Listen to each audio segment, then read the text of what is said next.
Bəndələrim məni səndən soruşsalar, denən ki, mən yaxınam.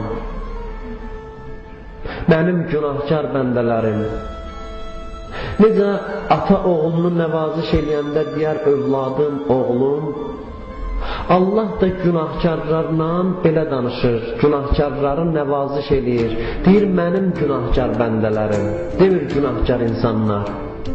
Onunla bildirmək istəyir ki, günahkarlar mənim mehribansılığımdan naümid olmasınlar, mənim rəhmətimdən naümid olmasınlar.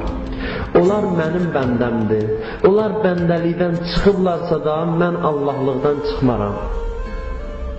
Onlar bəndəlik sərhəddini keçib gediblərsə, mən Allahlığımdan imtina eləmərəm. Allah Həzrəti Davuda deyir ki, yer əhlinə denən, mənim Peyğəmbərim, dostluğa layiq olduğum halda nə üçün mənlə dostluq eləmirlər?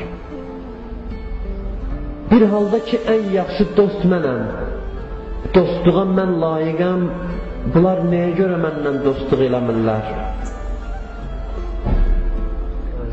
Mənlə olan şəxs paxıllıqdan, cəhalətdən, çarəsizlikdən uzaqdır. Ey Davud, məni axtaran tapar, məni tapan əldən verməməlidir.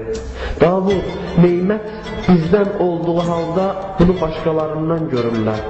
Sığınacaqları biz olduğumuz halda başqalarına tərəf qaçırlar. Qaçsalar da bir gün mənə tərəf qayıdacaqlar.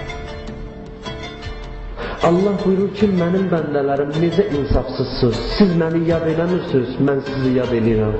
Gündə yüzlərlə sizə neymətlər verirəm, neymətlərimə günahla cavab verirsiniz. Heç insafla bir araya sığar.